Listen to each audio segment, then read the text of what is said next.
കേരളത്തിലെ ഏറ്റവും മികച്ച ഇഗ്നോ കോച്ചിംഗ് പ്ലാറ്റ്ഫോമായ ലേൺവൈസ് അവതരിപ്പിക്കുന്ന IGNOU focus 2.0. Learnwise academic research ടീമിന്റെ നേതൃത്വത്തിൽ IGNOU previous year question paper ultimate analysis 2.0യിലൂടെ ഇഗ്നോ ഡിഗ്രി PG പ്രോഗ്രാമുകളുടെ previous year question papers machine learning അൽഗരിതങ്ങൾ ഉപയോഗപ്പെടുത്തി വളരെ കോംപ്രിഹെൻസീവായ രീതിയിൽ അനലൈസ് ചെയ്തുകൊണ്ട് നിങ്ങളുടെ മുമ്പിലേക്ക് എത്തിക്കുന്നു. ഇഗ്നോ ഫോക്കസിന്റെ ഭാഗമായുള്ള മുൻകാല ചോദ്യ പേപ്പറുകളുടെ ഡീറ്റെയിൽഡ് അനാലിസിസും പ്രെഡിക്റ്റീവ് ക്വസ്റ്റ്യൻ പേപ്പേഴ്സിന്റെ മോഡൽ ആൻസേഴ്സും അടങ്ങിയ PDF ഫയലുകൾ ലേൺവൈസിന്റെ ആപ്പിൽ അതാത് കോഴ്സുകളിൽ അവൈലബിൾ ആണ്. പ്രത്യേകം ശ്രദ്ധിക്കുക, ലേൺവൈസിൽ ജോയിൻ ചെയ്ത ലേണേഴ്സിന് മാത്രമേ ഇത് ആക്സസ് ചെയ്യാൻ സാധിക്കുകയുള്ളൂ. ലേൺവൈസിന്റെ പ്രോഗ്രാമുകളെ കുറിച്ച് കൂടുതൽ അറിയാൻ വീഡിയോയ്ക്ക് താഴെയുള്ള ഡിസ്ക്രിപ്ഷൻ നിങ്ങൾക്ക് സന്ദർശിക്കാം. ഡിസ്ക്രിപ്ഷൻ ബോക്സിൽ നമ്മളുമായിട്ട് വാട്സപ്പ് വഴി കോൺടാക്ട് ചെയ്യാനുള്ള നമ്പർ അടക്കം കൊടുത്തിട്ടുണ്ട്. 7592939616. ഞാൻ നമ്പർ ഒന്നുകൂടി വായിക്കാം, നിങ്ങൾ നോട്ട് ചെയ്ത് വെക്കുക. 7592939616. അപ്പോൾ all the best for your upcoming IGNOU exams. Thank you. Hello everyone, എന്റെ പേര് ഹന. നമ്മൾ ഇന്ന് നോക്കാൻ പോകുന്നത് നമ്മളുടെ ഇഗ്നോ മുൻകാല ചോദ്യ പേപ്പറിന്റെ ഒരു അൾട്ടിമേറ്റ് അനാലിസിസ് ആണ്.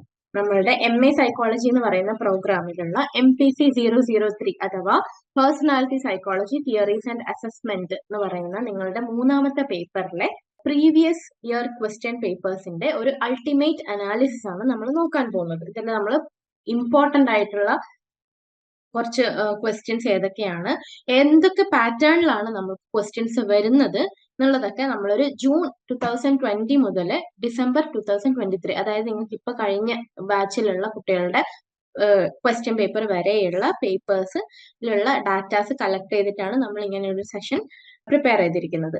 നമുക്ക് എങ്ങനെയാണ് ആ ഒരു ക്വസ്റ്റ്യൻ പേപ്പറിന്റെ ഒരു പാറ്റേൺ, എന്തൊക്കെ രീതിയിലാണ് അവർ ക്വസ്റ്റ്യൻസ് ഇടുന്നത്, ഏത് രീതിയിലാണ് അവർ സിലബസിലെ ടോപ്പിക്സ് കവർ ചെയ്യുന്നത് എന്നുള്ള കാര്യങ്ങളൊക്കെ നമുക്ക് നോക്കാം. സോ ഇതിൽ നമ്മൾ പറഞ്ഞതുപോലെ ഡിഫറെന്റ് പേപ്പേഴ്സ്, 8 ഡിഫറെന്റ് എക്സാമിനേഷന്റെ പേപ്പേഴ്സിലുള്ള ഡാറ്റാസിന്റെ ബേസിസിലാണ് ഈ ഒരു ഡാറ്റാസ് കളക്ട് ചെയ്തിരിക്കുന്നത്. ഓക്കെ, നിങ്ങളുടെ ക്വസ്റ്റ്യൻ പേപ്പറിന്റെ സ്ട്രക്ചർ നമുക്കൊന്ന് ആദ്യം നോക്കാം. 3 സെക്ഷൻസ് ആയിട്ടാണ്, നിങ്ങൾ എക്സാം സ്പെഷ്യൽ സെഷനിലൊക്കെ കണ്ടിട്ടുണ്ടാവുമല്ലോ, നമ്മൾ ഒരു ക്വസ്റ്റ്യൻ പേപ്പർ വെച്ച് ഡിസ്കസ് ചെയ്തിട്ടുണ്ടായിരുന്നു. സോ 3 ഡിഫറെന്റ് സെക്ഷൻസ് ആയിട്ടാണ് അതുള്ളത്. ഫസ്റ്റ് സെക്ഷൻ A എന്ന് പറയുന്നത് വലിയ, അതായത് ലോങ് ആൻസേഴ്സ് ആയിരിക്കും. അത് 450 വേർഡ്സിൻ്റെതാണ്. അത് ഏതെങ്കിലും 2 എണ്ണം നമുക്ക് ചൂസ് ചെയ്യാം. പിന്നെ സെക്ഷൻ B എന്ന് പറയുന്നത് മീഡിയം ആൻസേഴ്സ് ആണ്, 250 വേർഡ്സിലുള്ളതായിരിക്കും. അത് 4 ക്വസ്റ്റ്യൻ ആണ് അറ്റൻഡ് ചെയ്യേണ്ടി വരിക. ആൻഡ് സെക്ഷൻ C എന്ന് പറയുന്നത് ഷോർട്ട് ആൻസേഴ്സ് ആണ്. അത് 100 വേർഡ്സ്, കുറച്ച് ചെറിയ, ഏറ്റവും ചുരുങ്ങിയിട്ട് എഴുതേണ്ടതാണ്. അത് രണ്ട് ക്വസ്റ്റ്യൻസിന്റെ ആൻസേഴ്സ് ആണ് നിങ്ങൾ എഴുതേണ്ടി വരിക. ഇങ്ങനെയാണ് section A, section B, section C എന്നുള്ള രീതിക്കാണ് ക്വസ്റ്റ്യൻ പേപ്പറിന്റെ ഒരു സ്ട്രക്ചർ ഉണ്ടാവുക. അപ്പോൾ ഓരോന്നായിട്ട് നമുക്ക് ഏതൊക്കെ രീതിയിലാണ് അവര് സിലബസ് കവർ ചെയ്യുന്നതെന്നുള്ളത്, സിലബസ് കവറേജിന്റെ ടോപ്പിക്സ് നമുക്ക് ജസ്റ്റ് ഒന്ന് നോക്കിപ്പോകാം. ഇതൊക്കെ നിങ്ങൾ ലൈവ് ക്ലാസ്സിലും അതുപോലെ നമ്മൾ എക്സാം സ്പെഷ്യൽ സെഷനിലും ഒക്കെ ഡിസ്കസ് ചെയ്തിട്ടുള്ള കാര്യങ്ങളാണ്. പക്ഷെ നമ്മൾ പൊതുവെ എങ്ങനെയാണ് ആ ഒരു പാറ്റേൺ വരുന്നത് എന്നുള്ളതാണ് ഇവിടെ നോക്കുന്നത്. അപ്പൊ ഇതിൽ മെയിൻ ആയിട്ട് പറയുന്നത് പേഴ്സണാലിറ്റി ഡെവലപ്മെന്റ് ആൻഡ് തിയറീസ് എന്ന് പറയുന്നത് ഫ്രീക്വന്റ്ലി ചോദിച്ചിട്ടുള്ള ഒരു ക്വസ്റ്റ്യൻ ആണ് സെക്ഷൻ എയിലും ബിയിലും ഒക്കെ ആയിട്ട്. അതിൽ നമുക്ക് ഒരുപാട് ഫാക്ടേഴ്സ് പഠിക്കാനുണ്ട്. എൻവയൺമെന്റൽ, സൈക്കോളജിക്കൽ, ബയോളജിക്കൽ എന്ന് പറഞ്ഞിട്ട് ഒരുപാട് അതിന്റെ ഓരോന്നിന്റെ അണ്ടറിലും ഒരുപാട് സബ് ടോപ്പിക്കുകൾ, അല്ലെ, സബ് ആയിട്ടുള്ള കുറെ അധികം ഫാക്ടേഴ്സ് പഠിക്കാനുണ്ട്. സോ ഇത് ഓരോന്നായിട്ടും സെക്ഷൻ ബിയിലും എയിലും ആയിട്ടും ചോദിച്ചിട്ട്, എയിൽ ചോദിക്കുന്ന സമയത്ത് അത് മൊത്തത്തിൽ ചോദിക്കും, ബിയിലാകുന്ന സമയത്ത് ഏതെങ്കിലും ഒന്നോ അല്ലെങ്കിൽ ഏതെങ്കിലും 2ഓ അതിന്റെ അണ്ടറിലുള്ളത് ചോദിക്കാനായിട്ടാണ് വരിക. ഒന്ന് എൻവയൺമെന്റ് അല്ലെങ്കിൽ സൈക്കോളജിക്കൽ, അങ്ങനെ. പിന്നെ അധികവും ചോദിച്ചു കാണുന്നത് ട്രേറ്റ് ആൻഡ് ടൈപ്പ് അപ്രോച്ചസ് ആണ്. അതിൽ ടൈപ്പ് അല്ലാണ്ട് ട്രേറ്റ് മാത്രമായിട്ട് ചോദിച്ചിട്ട് കണ്ടിട്ടുണ്ട്. ട്രേറ്റ് തിയറീസ് ഏതൊക്കെയാണ്? ഇപ്പൊ ഫോർ എക്സാമ്പിൾ നമ്മൾ പഠിച്ചിട്ടുണ്ട് ആൽപോർട്ടിന്റെ തിയറി, അതുപോലെ കാറ്റലിന്റെ തിയറി, അതൊക്കെ ട്രേറ്റ് തിയറീസിൽ വരുന്നതാണ്. ടൈപ്പ് തിയറി നിങ്ങൾ പഠിച്ചിട്ടുണ്ട്, ഷീൽഡൻസ് തിയറി ഓഫ് ടൈപ്പ്, പേഴ്സണാലിറ്റി ടൈപ്പിനെ പറ്റി പഠിക്കുന്നത്. അപ്പൊ ഇതൊക്കെ ചോദിച്ചു കാണുന്നുണ്ട്. ലോങ് എസ്സേസ് സെക്ഷൻ എയിലും ബിയിലും ചോദിച്ചിട്ടുണ്ട്. പിന്നെ നമ്മളുടെ സ്റ്റേറ്റ് ആൻഡ് ട്രേറ്റ് തിയറീസ്, പിന്നെ ഐസങ്, കാറ്റൽ, ആൽപോർട്ട് നേരത്തെ പറഞ്ഞ പോലെ അതൊക്കെ റെഗുലർലി ചോദിച്ചിട്ടുണ്ട്. നമ്മളുടെ തിയറീസ്, പേഴ്സണാലിറ്റി തിയറീസ്, ഇപ്പം സൈക്കോ ഡൈനാമിക് ആണെങ്കിലും social cognitive learning theories, humanistic theories, ഈ തിയറീസ് ഒക്കെ എയിലും ബിയിലും ആയിട്ട് ചോദിച്ചിട്ടുണ്ട്. എയിലാകുന്ന സമയത്ത് നമ്മൾ അതിന്റെ ഉള്ളിലുള്ള എല്ലാ ടെർമിനോളജീസും എല്ലാ ആസ്പെക്ടുകളും, പേഴ്സണാലിറ്റി ഡെവലപ്മെന്റിന്റെ സ്റ്റേജസ് ഒക്കെ കൊടുക്കണ്ടല്ലോ സൈക്കോ ഡൈനാമിക്കിലൊക്കെ ആണെങ്കിൽ, അതൊക്കെ നമ്മൾ ഇൻക്ലൂഡ് ചെയ്യേണ്ടതായിട്ടുണ്ടാകും. ഓക്കെ, പിന്നെ അസസ്മെന്റ് ഓഫ് പേഴ്സണാലിറ്റി എന്ന് പറയുന്ന ഒരു ബ്ലോക്കിലും ഇമ്പോർട്ടന്റ് ആയിട്ടുള്ള കാര്യങ്ങൾ മെത്തേഡ് ഓഫ് പേഴ്സണാലിറ്റി അസസ്മെന്റ് വരുന്നുണ്ട്. അത് interview method, projective technique method, behavioural assessment, ഇങ്ങനെ കുറേയധികം മെത്തേഡ്സ് ഓഫ് അസസിങ് പേഴ്സണാലിറ്റി പഠിച്ചിട്ടുണ്ടാകും. അത് നമുക്ക് സെക്ഷൻ ബിയിൽ കാണാൻ പറ്റുന്നുണ്ടായിരുന്നു, കുറെ അധികം ചോദിച്ചിട്ടുണ്ടായിരുന്നു. അതിൽ സ്റ്റാൻഡർഡൈസേഷൻ, റിലയബിലിറ്റി, വാലിഡിറ്റി ഒക്കെയാണ് ഫ്രീക്വന്റ്ലി ആസ്ക്ഡ് ആയിട്ടുള്ള ക്വസ്റ്റ്യൻസ് എന്ന് പറയുന്നത് സെക്ഷൻ എയിലും ബിയിലും ചോദിച്ചിട്ടുണ്ട്. ഓക്കെ, എയിൽ ആ സമയത്ത് അത് മുഴുവനായിട്ടും ചോദിക്കുന്നുണ്ടാകും. പിന്നെ കീ ഇഷ്യൂസ് എന്ന് പറയുമ്പോൾ നമ്മൾ ഇമ്പോർട്ടന്റ് ആയിട്ട് പഠിക്കുന്നതാണ് നേച്ചർ വേഴ്സസ് നേച്ചർ എന്ന് പറയുന്ന ഡിബേറ്റ്. അത് അതിന്റെ ആർഗ്യുമെന്റ്സ് എന്താണ്, അതിന്റെ ഒരു എക്സാമ്പിൾസ് സഹിതം. ആൻഡ് ബിയിലാണ് ചോദിച്ചതെങ്കിലും നമ്മൾ എന്ത് ചെയ്യുക, അതിന്റെ ഒരു കൺക്ലൂഷൻ എന്താണ്, നിലവിൽ ഇപ്പോഴും ഓൺഗോയിങ് ആയിട്ടുള്ള ഡിബേറ്റ് ആണ്, നമുക്കറിയാം. അപ്പോ എന്താണ് നേച്ചറിസ്റ്റ്സ് പറയാൻ ഉദ്ദേശിക്കുന്നത്, എന്താണ് നേച്ചറിസ്റ്റ്സ് പറയാൻ ഉദ്ദേശിക്കുന്നത് എന്നുള്ള രീതിയിൽ. പിന്നെ അത് എയിലൊക്കെ ആണെങ്കിൽ നിങ്ങളുടെ അടുത്ത് അധികം ക്രിട്ടിക്കലി ഇവാലുവേറ്റ് ചെയ്യാനൊക്കെ ആയിരിക്കും പറയുന്നുണ്ടാവുക. അപ്പൊ നമ്മൾ അതിന്റെ ഒരു ലാസ്റ്റ് നമ്മളുടെ ഇവാലുവേഷൻ കൂടി അവിടെ എഴുതി കൊടുക്കാൻ ശ്രദ്ധിക്കുക. Then person, situation, controversy, cross cultural issues എന്നൊക്കെ പറയുന്നത് പലപ്പോഴായിട്ട് കവർ ചെയ്ത്, അങ്ങനെ കാണുന്നില്ലെങ്കിലും കവർ ചെയ്യുന്ന ഏരിയ തന്നെയാണ്. പിന്നെ തിയറട്ടിക്കൽ മോഡൽസ് ആൻഡ് അപ്രോച്ചസ്, അത് നോമോതെറ്റിക്, ഈഡിയോഗ്രാഫിക്, അതായത് കോമൺ ട്രേറ്റിനെ പഠിക്കുന്നതും പിന്നെ യുണീക് ട്രേറ്റിനെ പഠിക്കുന്നത്. അപ്പൊ ആൾപോർട്ടിന്റെ ഒക്കെ ആണെങ്കിൽ യുണീക് ട്രേറ്റ്സിനെ പറ്റി അവർ കുറെ അധികം ട്രേറ്റുകൾ അല്ലെ, cardinal trait, central trait, secondary traits എന്നൊക്കെ പറഞ്ഞ് നമ്മൾ പഠിക്കാനുണ്ട്. അതൊക്കെ എന്താണ് ഷോർട്ട് ആൻസേഴ്സിലും മീഡിയം ആൻസേഴ്സിലും റെഗുലർലി ചോദിച്ചു വരുന്ന ക്വസ്റ്റ്യൻ ആണ്. ദെൻ വരുന്നത് പേഴ്സണാലിറ്റി തിയറീസ്. നേരത്തെ പറഞ്ഞ പോലെ ഇപ്പം സൈക്കോ ഡൈനാമിക് ആണെങ്കിൽ നമുക്ക് ഒരാൾ മാത്രമല്ല, സിഗ്മണ്ട് ഫ്രോയിഡിന്റെ തിയറി ഉണ്ട്, കാരൻ ഹോണോയ്, അതുപോലെ ഹാരി സ്റ്റാക്ക് സലിവൻസ്, ഇവരുടെയൊക്കെ കൺസിസ്റ്റന്റ്ലി ചോദിച്ചിരിക്കുന്ന ക്വസ്റ്റ്യൻ ആണ്. ഇതിൽ ഏതെങ്കിലും ഒന്നെങ്കിലും ഉണ്ടാവാറുണ്ട്. പിന്നെ ഹ്യൂമനിസ്റ്റിക് ആണെങ്കിൽ നമുക്കറിയാം മാസ്ലോ, അബ്രഹാം മാസ്ലോന്റെ തിയറി, അതുപോലെ കാൾ റോജേഴ്സിന്റെ തിയറി. അബ്രഹാം മാസ്ലോന്റെ ആകുന്ന സമയത്ത് ആ ട്രയാങ്കിൾ, നമ്മുടെ ആ ഒരു ഹെയറാർക്കി ഓഫ് നീഡ്സ്, അത് നമ്മൾ എക്സാം സെഷനിലൊക്കെ കവർ ചെയ്തതാണ്. അപ്പൊ അതൊന്ന് എന്തായാലും അത് വരച്ചു കൊടുക്കേണ്ടതായിട്ടും വരും. നമ്മൾ എയിലൊക്കെ ആണെങ്കിൽ എന്തായാലും നമ്മളിപ്പം ലോങ് ആൻസേഴ്സിലൊക്കെ ആണെങ്കിൽ നല്ല വൃത്തിക്ക് ആ ഒരു ട്രയാങ്കിൾ, ആ നീഡ്സും കൂടി വരച്ചു കൊടുക്കേണ്ടി വരും കേട്ടോ. നമ്മൾ എന്നിട്ട് അത് ഡിസ്കസ് ചെയ്യുകയും കൂടി ചെയ്യണം 5 നീഡ്സിന്റെ കാര്യം. പിന്നെ Bandura and Skinner, behavioural and social cognitive theories ചോദിച്ച് കാണുന്നുണ്ട്. പിന്നെ നമ്മളുടെ other measures of personality, self report questionnaire, inventories, inkblot test. ഈ ഇൻഗ്ലോ ടെസ്റ്റ് മാത്രമായിട്ടും ചെറിയ 3 മാർക്കിന്റെ 100 വേർഡ്സിന്റെ സെക്ഷൻ സിയിൽ വരുന്നുണ്ട്. ഇൻഗ്ലോ ടെസ്റ്റ് മാത്രമായിട്ട് ചോദിക്കും. 2 ഇൻഗ്ലോ ടെസ്റ്റ് നിങ്ങൾക്ക് പഠിക്കാനുണ്ടല്ലോ, അത് ചോദിക്കണ്ടായിരുന്നു. പിന്നെ അപ്പർസെപ്ഷൻ ടെസ്റ്റ്, അതുപോലെ ഇതൊക്കെ റിക്കറന്റ് ആയിട്ട് വരുന്ന ടോപ്പിക്കുകളാണ്. ഇതൊക്കെ സെക്ഷൻ സിയിലാണ് അധികം ഓരോന്നായിട്ട് കണ്ടുവരുന്നത്. പിന്നെ നമ്മളെ ഒരു പാറ്റേൺ എന്താണ്, ആ ഒരു ക്വസ്റ്റ്യൻ പേപ്പർ എങ്ങനെയാണ് നമ്മളെ ടോപ്പിക്കിനെ കവർ ചെയ്യുന്നത് എന്നുള്ളതാണ്. പേഴ്സണാലിറ്റിയിൽ വരുന്ന സമയത്ത് എല്ലാ ബ്ലോക്കിലെയും മേജർ ടോപ്പിക്സ് തന്നെ ഓരോ ബ്ലോക്കിലെയും കവർ ചെയ്യുന്നുണ്ട്. ഒരു ബാലൻസ്ഡ് ആയിട്ടുള്ള കവറേജ് ആണ് പേഴ്സണാലിറ്റിയിൽ വരുന്നത്. പിന്നെ ഇങ്ങനെയുള്ള തിയറീസ്, നമ്മളുടെ ക്ലാസിക്കൽ തിയറീസ്, അതായത് സൈക്കോ ഡൈനാമിക് തിയറി ആണെങ്കിലും ബിഹേവിയറൽ തിയറി ആണെങ്കിലും ഹ്യൂമനിസ്റ്റിക് തിയറി ആണെങ്കിലും ഇങ്ങനെയുള്ള കാര്യങ്ങളൊക്കെ റിപ്പീറ്റഡ് ആയിട്ട് വരുന്നുണ്ട്. പിന്നെ നമ്മളുടെ നേച്ചർ വേഴ്സസ് നേച്ചർ, അത് എല്ലാ ക്വസ്റ്റ്യൻ പേപ്പറിൽ നോക്കുമ്പോൾ കാണാൻ പറ്റുന്നുണ്ട്. പിന്നെ റിലയബിലിറ്റി, വാലിഡിറ്റി, അങ്ങനെയുള്ള കാര്യങ്ങളൊക്കെ. ദെൻ ഡൈവേഴ്സ് ക്വസ്റ്റ്യൻ ടൈപ്സ് എന്താണെന്ന് വെച്ച് കഴിഞ്ഞാൽ എങ്ങനെയാണ് ഇവര് നമുക്കറിയാം ഫസ്റ്റ് തിയറട്ടിക്കൽ എക്സ്പ്ലനേഷൻ മുതൽ ഒരു ആപ്ലിക്കേഷൻ ലെവലുള്ള ക്വസ്റ്റ്യൻസ് മീഡിയം ആൻസേഴ്സിലും ഷോർട്ട് ആൻസേഴ്സിലും വരുന്നുണ്ട്. ആപ്ലിക്കേഷൻ ലെവൽ എന്ന് പറയുമ്പോൾ കുറച്ചുകൂടി ക്രിട്ടിക്കലി അനലൈസ് ചെയ്യാനൊക്കെ പറഞ്ഞിട്ട് പ്രാക്ടിക്കൽ ഓറിയന്റഡ് ആയിട്ടുള്ള ക്വസ്റ്റ്യൻസും വരുന്നുണ്ട്, തിയറട്ടിക്കലും വരുന്നുണ്ട്. പക്ഷെ നിങ്ങൾ പേടിക്കാനില്ല, നിങ്ങൾക്ക് ഓപ്ഷൻസ് ഏതെങ്കിലും 2 ചൂസ് ചെയ്യാനുള്ളതുകൊണ്ട് നമുക്ക് ഏതാണോ കുറച്ചുകൂടി നന്നായിട്ട് അറിയുന്നത് അത് എഴുതിയാൽ മതിയാവും. ദെൻ തിയറീസ് ഓഫ്, നമ്മൾ നേരത്തെ പറഞ്ഞ പോലെ കോർ തിയറീസ് എന്തായാലും അത് പഠിച്ചിരിക്കണം. നമ്മളുടെ ക്ലാസിക്കൽ തിയറീസ് എന്നാണ് അതിനെ പറയുന്നത് തന്നെ.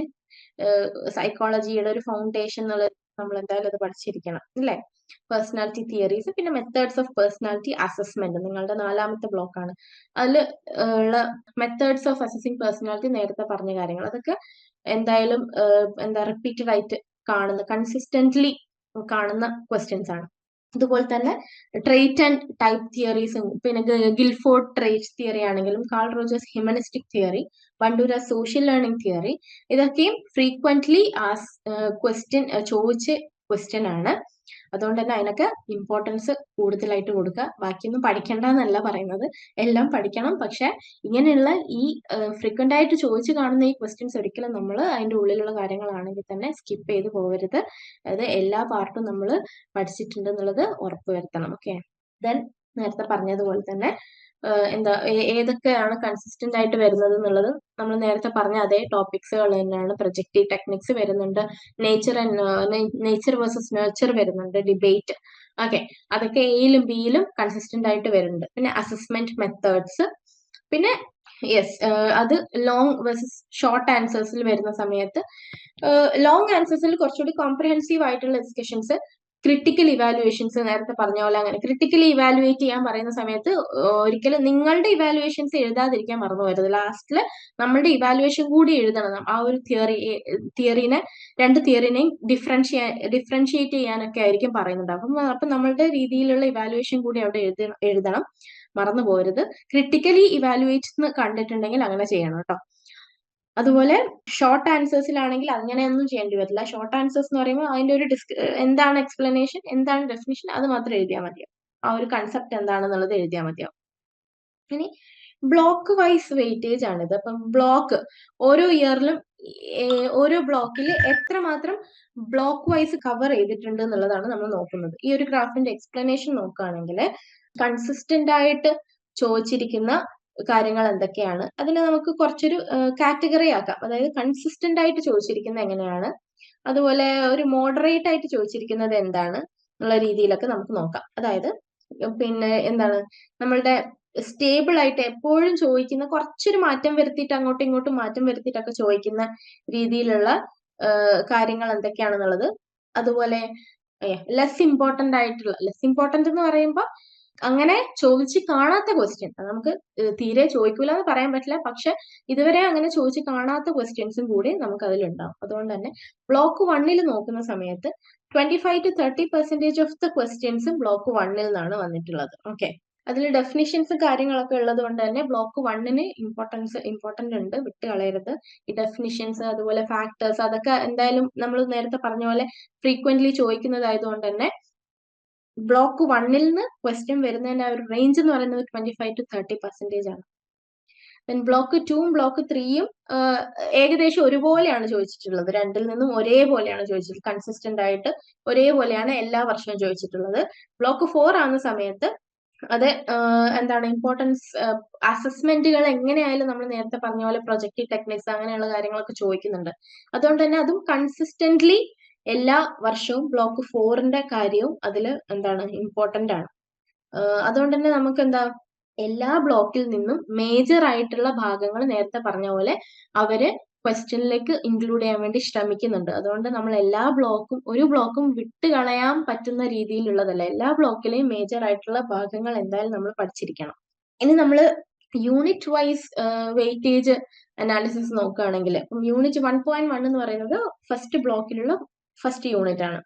പിന്നെ യൂണിറ്റ് 1.2 എന്ന് പറയുന്നത് ഫസ്റ്റ് ബ്ലോക്കിലുള്ള സെക്കൻഡ് യൂണിറ്റ് ആണ്. അങ്ങനെയാണ് നമ്മൾ ഇവിടെ ഡിസ്ട്രിബ്യൂട്ട് ചെയ്തിരിക്കുന്നത്. സോ അതിന്റെ ഒരു എക്സ്പ്ലനേഷൻ പറയുകയാണെങ്കിൽ ഈവൻ ഡിസ്ട്രിബ്യൂഷൻ ആണ് അല്ലെ. അതായത് എല്ലാ ഈവൻലി ഡിസ്ട്രിബ്യൂട്ടഡ് ആണ്. ഓരോ യൂണിറ്റ്സിൽ നിന്നും ഓരോ ബ്ലോക്കിൽ നിന്നും ഇത്ര യൂണിറ്റ്സ് വരുന്നുണ്ട് എന്നുള്ളത് അത് ഈക്വലി ആണ് വന്നിട്ടുള്ളത് ക്വസ്റ്റ്യൻസ്. ഓക്കെ, സോ നമ്മൾ പറയുകയാണെങ്കിൽ ഈ ഒന്നാമത്തെ യൂണിറ്റ്, അപ്പം ഒന്നാമത്തെ ബ്ലോക്കിലുള്ള ഒന്നാമത്തെ യൂണിറ്റും രണ്ടാമത്തെ യൂണിറ്റ്, അതുപോലെ രണ്ടാമത്തെ ബ്ലോക്കിലുള്ള ഒന്നാമത്തെ യൂണിറ്റ്, ഇതൊക്കെയാണ് കൺസിസ്റ്റന്റ് ആയിട്ട് വരുന്നത്. നമ്മൾ നേരത്തെ പറഞ്ഞ കുറച്ച് കാര്യങ്ങളുള്ള യൂണിറ്റുകളാണ്. നിങ്ങൾക്ക് നോക്കിയാൽ മനസ്സിലാവും കേട്ടോ. Personality development, factors affecting personality, മറ്റേ ബയോളജിക്കൽ, സോഷ്യോളജിക്കൽ, സോഷ്യോളജിക്കൽ അല്ല എൻവയൺമെന്റൽ ഫാക്ടേഴ്സ് വരുന്നത്, അങ്ങനെയുള്ള കാര്യങ്ങളൊക്കെയാണ് അതിൽ ഇൻക്ലൂഡ് ചെയ്യുന്നത്. ഓക്കെ, അപ്പൊ അത് എന്ന് പറയുമ്പോൾ കുറച്ചുകൂടി ഫണ്ടമെന്റൽ ബേസിക് ആയിട്ടുള്ള എലിമെന്റ്സ് ആണ്. പേഴ്സണാലിറ്റി എന്താണെന്നുള്ളത് സ്റ്റുഡൻസ് പഠിച്ചിട്ടുണ്ടോ എന്നുള്ളത് അവർക്ക് നോക്കണമല്ലോ. അതുകൊണ്ട് തന്നെ പേഴ്സണാലിറ്റിയുടെ ഡെഫിനിഷൻ, അതുപോലെ പേഴ്സണാലിറ്റിനെ എഫക്ട് ചെയ്യുന്ന കാര്യങ്ങൾ എന്തൊക്കെയാണെന്നുള്ളതൊക്കെ എന്തായാലും എങ്ങനെയെങ്കിലും അവരെന്ത് ചെയ്യുന്നുണ്ട്, ക്വസ്റ്റ്യനിൽ ചോദിക്കുന്നുണ്ട്. അപ്പൊ അതെന്തായാലും പഠിച്ചു വെക്കണം കേട്ടോ. അതുപോലെ ബാലൻസ്ഡ് അസസ്മെന്റ് ആണ്. അതായത് നമ്മളുടെ ക്വസ്റ്റ്യൻ ഡിസ്ട്രിബ്യൂഷൻ ആണെങ്കിൽ തന്നെ ഒരു യൂണിറ്റിൽ നിന്നും ഇതുവരെ അങ്ങനെ ഒരു യൂണിറ്റും സ്കിപ്പ് ചെയ്തിട്ടുള്ള ഒരു ക്വസ്റ്റ്യൻസ് നമുക്ക് ഇതുവരെ കാണാൻ പറ്റില്ല. കാരണം എല്ലാ യൂണിറ്റിൽ നിന്നും ക്വസ്റ്റ്യൻസ് ചോദിച്ചിട്ടുണ്ട്. അത് പക്ഷെ നമുക്ക് ആശ്വാസം എന്താന്ന് പറഞ്ഞു കഴിഞ്ഞാൽ നമുക്ക് അതെല്ലാം കൂടെ എഴുതേണ്ട ആവശ്യമില്ല. നമുക്ക് ഏതെങ്കിലും 2 എഴുതാനൊക്കെ ആയിരിക്കും 4 തന്നിട്ട് പറയുന്നുണ്ടാവും. അപ്പൊ നമുക്ക് അറിയുന്നത് എഴുതിയാൽ മതി. എല്ലാം നോക്കിയിരിക്കണം. പക്ഷെ നമ്മൾ കുറച്ചുകൂടി നന്നായിട്ട് പഠിച്ചിരിക്കുന്നത് ഏതാണോ അതിൽ നിന്ന് നമുക്ക് എന്ത് ചെയ്യാൻ പറ്റും, ചൂസ് ചെയ്യാൻ പറ്റും. ഓക്കെ. ഓരോ ബ്ലോക്കിൽ നിന്ന് നമ്മൾ നേരത്തെ പറഞ്ഞ പോലെ തന്നെ എല്ലാ യൂണിറ്റ്സ് കവർ ചെയ്യാൻ വേണ്ടിയിട്ട് അവർ ശ്രമിക്കേണ്ട. അതായത് മൊത്തത്തിൽ പറയുകയാണെങ്കിൽ പേഴ്സണാലിറ്റിയുടെ സബ്ജക്റ്റിലുള്ള എല്ലാ മേജർ ആയിട്ടുള്ള ടോപ്പിക്സും എന്ത് ചെയ്യുന്നുണ്ട്, കവർ ചെയ്യുന്നുണ്ട്. നമുക്ക് ടോപ്പിക് വൈസ് നോക്കിയാൽ ഇത്രയും നേരം നമ്മൾ ഡിസ്കസ് ചെയ്തിരുന്ന ടോപ്പിക്കുകൾ തന്നെയാണ് ക്വസ്റ്റ്യൻസ് കൂടുതലും ചോദിച്ചിട്ടുള്ളത്. Definition of concept of personality, definition concept, അതുപോലെ nature versus nature debate, psychodynamic theory, അത് ക്ലാസിക്കൽ തിയറിയാണ്. അപ്പൊ അതെന്തായാലും ചോദിക്കും, അതിന്റെ ഉള്ളിലുള്ള എന്തെങ്കിലുമൊക്കെ ആയിട്ട് ചോദിക്കും. പിന്നെ ലേണിംഗ് തിയറീസ്, അതൊക്കെയാണ് കൂടുതലായിട്ട് ചോദിച്ചത്. ഏറ്റവും കൂടുതലായിട്ട് ചോദിച്ചിരിക്കുന്നത് നമ്മൾ definition and concept of personality ആണ്. ഓക്കെ. ദെൻ നമ്മൾ നേരത്തെ പറഞ്ഞ അതൊന്നും നമുക്ക് എക്സ്പ്ലെയിൻ ചെയ്തു പോവാം. അതിനെ നമുക്ക് കാറ്റഗറൈസ് ചെയ്യുകയാണെങ്കിൽ തന്നെ നമ്മൾ ജൂൺ 2020 മുതൽ ഈ കഴിഞ്ഞ ഡിസംബർ 2023 വരെയുള്ള ക്വസ്റ്റ്യൻസിന്റെ ആ ഒരു ഗ്രാഫിക്കൽ റെപ്രസെന്റേഷൻ ആണ് നമ്മൾ നോക്കിയത്. അപ്പൊ അതിനെ നമ്മളൊന്ന് കാറ്റഗറൈസ് ചെയ്ത് പോകുന്ന സമയത്ത് പ്രോമിനന്റ് ആയിട്ട് വരുന്ന ടോപ്പിക് ഏതൊക്കെയാണ്, കൺസിസ്റ്റന്റ് ആയിട്ട് വന്നത് ഏതൊക്കെയാണ്, മോഡറേറ്റ് ആയിട്ട് വന്നത് ഏതൊക്കെയാണ്, ലെസ് ഇമ്പോർട്ടന്റ് കൊടുക്കേണ്ടത്, ലെസ് ഇമ്പോർട്ടന്റ് അല്ല, ലെസ് എന്താണ് കുറച്ച് ഇതുവരെ ചോദിക്കാതെ വരുന്ന ഭാഗങ്ങൾ ഏതൊക്കെയാണെന്നുള്ള രീതിയിലാണ് നമ്മൾ നോക്കുന്നത്. ഓക്കെ. ഇമ്പോർട്ടന്റ് അല്ല എന്നല്ല. ഓക്കെ. അപ്പോ ഒന്നാമത്തത് പ്രൊമിനന്റ് ആയിട്ട് വരുന്നത് നമ്മൾ നേരത്തെ പറഞ്ഞ പോലത്തെ definition and concept of personality, പിന്നെ ഡെവലപ്മെന്റ്, ട്രേറ്റ് അപ്രോച്ചസ്, ടൈപ്പ് അങ്ങനെ വരുന്നില്ല കേട്ടോ, ട്രേറ്റ് ആണ് വരുന്നത്, തിയറീസ് അതുപോലെയുള്ള കാര്യങ്ങളൊക്കെ. പിന്നെ nature versus nature debate, psychodynamic theory, projective techniques, അതൊക്കെ ഈ പ്രൊജക്റ്റീവ് ടെക്നിക്കിന്റെ ഒരു ബേസ് എന്ന് പറയുന്നത് സൈക്കോ അനാലിസിസ് തന്നെയാണ്. കൺസിസ്റ്റന്റ് ആയിട്ട് വരുന്നതാണെങ്കിൽ നോക്കുകയാണെങ്കിൽ ബയോളജിക്കൽ ഫാക്ടേഴ്സ് വന്നിട്ടുണ്ട്. നമ്മളുടെ ഡെവലപ്മെന്റിനെ ബാധിക്കുന്ന ഫാക്ടേഴ്സ്, 3 ടൈപ്പ് ഓഫ് ഫാക്ടേഴ്സ് നമ്മൾ നോക്കിയിരുന്നു അല്ലേ. Then method of personality assessment, learning theory, consistently അത് വന്നിട്ടുണ്ട്. ലേണിംഗ് തിയറി ഒക്കെ നമ്മൾ നേരത്തെ നോക്കുന്ന സമയത്ത് നമുക്ക് മനസ്സിലാക്കാൻ പറ്റുന്നുണ്ട് അല്ലെ. അതുപോലെ ബിഹേവിയറൽ അസസ്മെന്റ്, ഹ്യൂമനിസ്റ്റിക് തിയറി, നമ്മൾ അബ്രഹാം മാസ്ലോ ആണെങ്കിലും കാൾ റോജർ ആണെങ്കിലും വന്നിട്ടുണ്ട്. ഓക്കെ. പിന്നെ മോഡറേറ്റ്ലി വന്നിട്ടുള്ള ക്വസ്റ്റ്യൻസ് എന്ന് പറയുന്നത് സൈക്കോളജിക്കൽ ഫാക്ടേഴ്സും social cognitive theory, self report personality test, ഇങ്ങനെയുള്ള കാര്യങ്ങളൊക്കെ മോഡറേറ്റ് ആണ്. പക്ഷെ കൺസിസ്റ്റന്റ് ആയിട്ടുള്ള അറ്റൻഷൻ നമ്മൾ എന്തായാലും കൊടുത്തേ പറ്റുള്ളൂ. കാരണം മോഡറേറ്റ് ആണെന്ന് വെച്ചാൽ നമ്മൾ ഒരിക്കലും വിട്ടു കളയരുത്. പിന്നെ ലെസർ എംഫസൈസ് എന്ന് പറഞ്ഞു കഴിഞ്ഞാൽ ഇങ്ങനെ നമ്മൾ ഈ ഒരു ഗ്രാഫിൽ ഈ ഒരു സ്റ്റാറ്റിസ്റ്റിക്കലി നോക്കുന്ന സമയത്ത് അധികം വരാതിരുന്ന ക്വസ്റ്റ്യൻസ് ഏതൊക്കെയാന്ന് പറഞ്ഞു കഴിഞ്ഞാൽ ടൈപ്പ് അപ്രോച്ചസ് ടു പേഴ്സണാലിറ്റിയും, അതുപോലെ മെത്തേഡ്സ് ഓഫ് പേഴ്സണാലിറ്റി അസസ്മെന്റ്, ഇങ്ങനെയുള്ള കാര്യങ്ങളൊക്കെ അത്രയും വന്നിട്ടില്ല. അതുകൊണ്ട് എന്താണ് വരാനുള്ള ചാൻസ് കുറവാണെന്നല്ലാതെ നിങ്ങൾ പഠിക്കാതിരിക്കരുത്, എന്തായാലും നോക്കി വെക്കണം കേട്ടോ. ഓക്കെ. മാർക്ക് വൈസ് നോക്കുകയാണെങ്കിൽ തന്നെ ഏറ്റവും കൂടുതൽ മാർക്കിന് ചോദിച്ചിരിക്കുന്നതും definition and concept of personality തന്നെയാണ്. നേരത്തെ പറഞ്ഞ സെയിം നേച്ചർ വേഴ്സസ് നർച്ചർ, അതുപോലെ സൈക്കോഡൈനാമിക് തിയറി, ലേണിംഗ് തിയറി ഒക്കെയാണ് കൂടുതൽ മാർക്കിന് ചോദിച്ചിരിക്കുന്നത്. ഹൈ സ്കോറിംഗ് ടോപ്പിക്സ് എന്ന് പറയുന്നത് നമ്മൾ നേരത്തെ പറഞ്ഞ പോലെ definition and concept of personality, personality development, trait approaches, nature versus nature. അപ്പൊ ഇതെന്തായാലും നിങ്ങൾ നോക്കിയിരിക്കണം, ഇത് എല്ലാ ക്വസ്റ്റ്യനിലും വരുന്നുണ്ട്. പിന്നെ മോഡറേറ്റ്ലി സ്കോറിംഗ്, അതായത് സെക്ഷൻ ഡിയിലൊക്കെ ആണെങ്കിൽ തന്നെ methods of personality assessment, behavioural assessment, psychodynamic theory ഒക്കെ ചോദിക്കുന്നുണ്ട് മോഡറേറ്റ് മാർക്കിന്. എന്തായാലും അത് ചോദിക്കാതിരിക്കില്ല. ഓക്കെ. പിന്നെ humanistic theory, social cognitive theory, ഇതൊക്കെയാണ് വരുന്നത്. പിന്നെ ലോവർ സ്കോറിംഗിൽ വരുന്നത് ടൈപ്പ് അപ്രോച്ചസ് ടു പേഴ്സണാലിറ്റി, പിന്നെ ബയോളജിക്കൽ ഫാക്ടേഴ്സ് ഒക്കെ വന്നിട്ടുണ്ട്. പിന്നെ സെൽഫ് റിപ്പോർട്ട് പേഴ്സണാലിറ്റി ടെസ്റ്റും പ്രൊജക്റ്റീവ് ടെക്നിക്സ് ഒക്കെ. ദെൻ റിപ്പീറ്റഡ് ക്വസ്റ്റ്യൻസ് നമുക്ക് നോക്കാം. റിപ്പീറ്റഡ് ആയിട്ട് വന്ന റിപ്പീറ്റഡ് ക്വസ്റ്റ്യൻസിന്റെ അനാലിസിസ് നോക്കുന്ന സമയത്ത് ഇതേ സെയിം ക്വസ്റ്റ്യൻ പേപ്പേഴ്സിന്റെ ഡാറ്റ പ്രകാരം definition and concept of personality almost എല്ലാ എക്സാമിനും വന്നിട്ടുണ്ട്. ഓക്കെ. പിന്നെ പേഴ്സണാലിറ്റി ഡെവലപ്മെന്റ്, അതും പലപ്പോഴായിട്ട് ഫ്രീക്വന്റ്ലി ചോദിച്ചിട്ടുണ്ട്.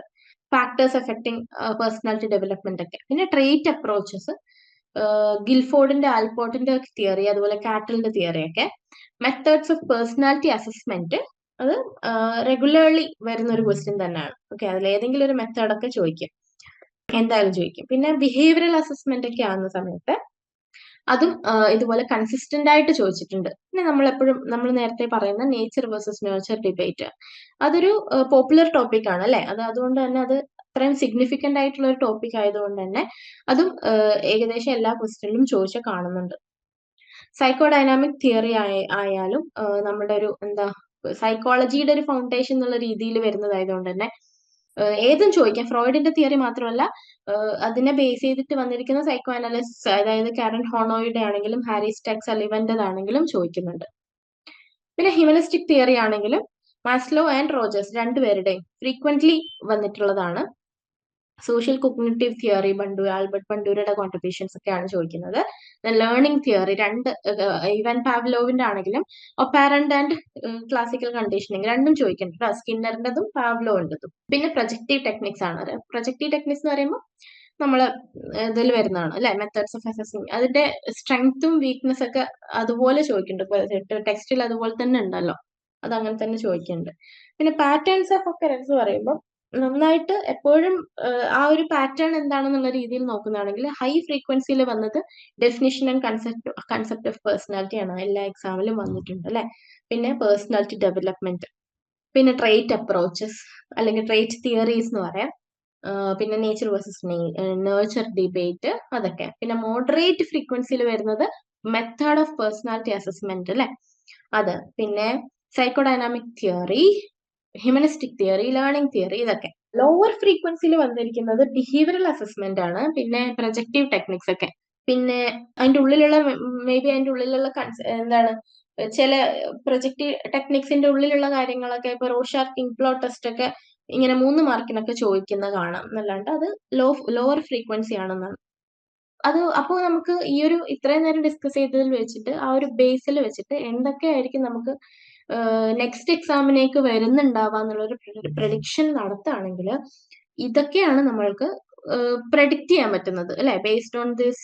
നമ്മളുടെ ആ ഒരു കുറച്ച് 2020 മുതലുള്ള ഇതുവരെ നടന്ന പേഴ്സണാലിറ്റി ക്വസ്റ്റ്യൻസ് വെച്ചിട്ട് നോക്കുന്ന സമയത്ത് definition and concept of personality development, trait approaches, nature versus nature debate, psycho dynamic theory, humanistic theory, methods of personality assessment, ഇതൊക്കെയാണ് ക്വസ്റ്റ്യനിൽ വരാൻ ചാൻസ് ഉള്ള ഭാഗങ്ങളൊക്കെ. അപ്പം ഇത് മാത്രം വരുള്ളൂ എന്നല്ല, പക്ഷെ നിങ്ങൾ പഠിക്കുന്ന സമയത്ത് എല്ലാ ടോപ്പിക്കും പഠിക്കുക, അതിന്റെ കൂടെ ഈ ഒരു ടോപ്പിക്സിന് ഹയർ പ്രയോറിറ്റി കൊടുക്കുക എന്നുള്ളതാണ്. ഓക്കെ, ഇത് മാത്രം പഠിച്ചിട്ട് ഒരിക്കലും പോരുത്, എല്ലാം ഇതും പഠിക്കണം. നമുക്ക് സാധ്യത ഉള്ള ടോപ്പിക്കുകളാണ്, അതുകൊണ്ട് എന്തായാലും ഇത് സ്കിപ്പ് ചെയ്തിട്ടില്ല എന്നുള്ളത് ഉറപ്പ് വരുത്താം.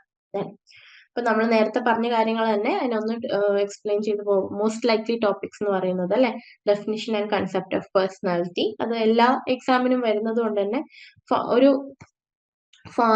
ഫൗണ്ടേഷണൽ ഇമ്പോർട്ടൻസ് അതിനുണ്ട്. അതുകൊണ്ട് തന്നെ ഞാൻ നേരത്തെ പറഞ്ഞ പോലെ പേഴ്സണാലിറ്റി എന്താണെന്നുള്ളതൊക്കെ നമ്മൾ അറിഞ്ഞിരിക്കണം, നമ്മൾ പഠിച്ചിട്ടുണ്ടാണ് നമ്മൾ സൈക്കോളജി ഫസ്റ്റ് ഇയർ കഴിയുമ്പോഴത്തേക്കും എന്നുള്ളത് ഉറപ്പുവരുത്താണ് ചെയ്യുന്നത്. Then personality development, trait approaches, പിന്നെ nature versus nature debate, humanistic theory, psychodynamic theory, ഇതൊക്കെ. ഓക്കെ, സൈക്കോ ഡൈനാമിക് തിയറി എന്ന് പറയുമ്പോൾ ഏതൊക്കെ ആൾക്കാരുടെ കോൺട്രിബ്യൂഷൻസ് ഉണ്ടോ അവരൊക്കെ പഠിക്കണം. ഹ്യൂമനിസ്റ്റിക് ആണെങ്കിൽ 2 പേരാണ് വന്നിട്ടുള്ളത്, Abraham Maslow and Rogers. Psycho dynamic ആണെങ്കിൽ ഫ്രോയിഡ്, ഹോണോയ് ആൻഡ് ഹാരിസ്റ്റാക്സ് അലിവൻ. അങ്ങനെ എത്ര ആൾക്കാരുണ്ടോ അത്രയും അവരുടെ കീ ഉണ്ടാകും. ഇങ്ങനെ ഓരോ കീ ടേംസ് അവരുടേത് നമുക്ക് പഠിക്കാൻ പറ്റും. അത് ഓർമ്മിച്ച് വെക്കണം കേട്ടോ, ആ കീ ടേംസ്. കാരണം നമുക്ക് ഇപ്പൊ ഹയർ എഡ്യൂക്കേഷൻ ആണെങ്കിൽ തന്നെ ആ ഒരു കീ ടേംസിനൊക്കെ ക്വസ്റ്റ്യൻസ് വരാം, നെറ്റ് എക്സാം പോലെയുള്ള കാര്യങ്ങൾക്കൊക്കെ. അതൊക്കെ എന്തായാലും ഓർമ്മിച്ച് വെക്കാം, നമുക്ക് ഫ്യൂച്ചറിലേക്ക് ഉപകാരപ്പെടുന്നതാണ്. കാരണം ഇപ്പം ഫ്രോയിഡ് ആണെങ്കിൽ കോൺഷ്യസ്നെസ്, അങ്ങനെ. കാരൻ ഹോണോയ് എന്ന് പറയുമ്പോൾ ഫീമെയിൽ സൈക്കോളജിസ്റ്റ് ആണ്.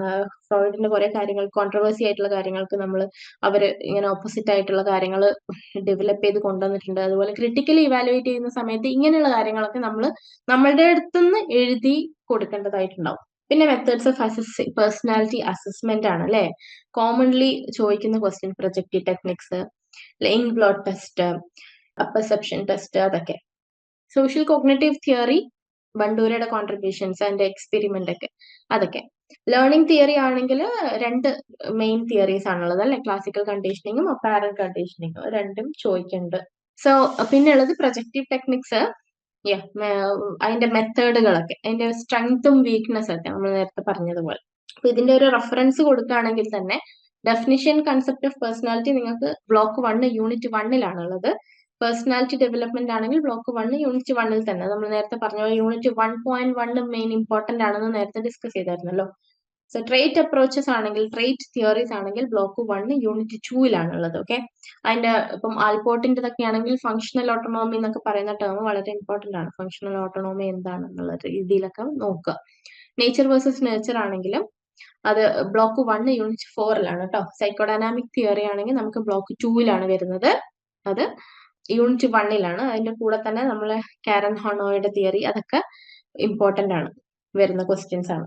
ഹ്യൂമനിസ്റ്റിക് തിയറി ആണെങ്കിലും കാൾ റോജേഴ്സിന്റെ കുറച്ച് ടേംസ് ഉണ്ടല്ലോ, organism, self, real self, ideal self, അങ്ങനെയുള്ള കാര്യങ്ങളൊക്കെ പഠിച്ചു വെക്കുക.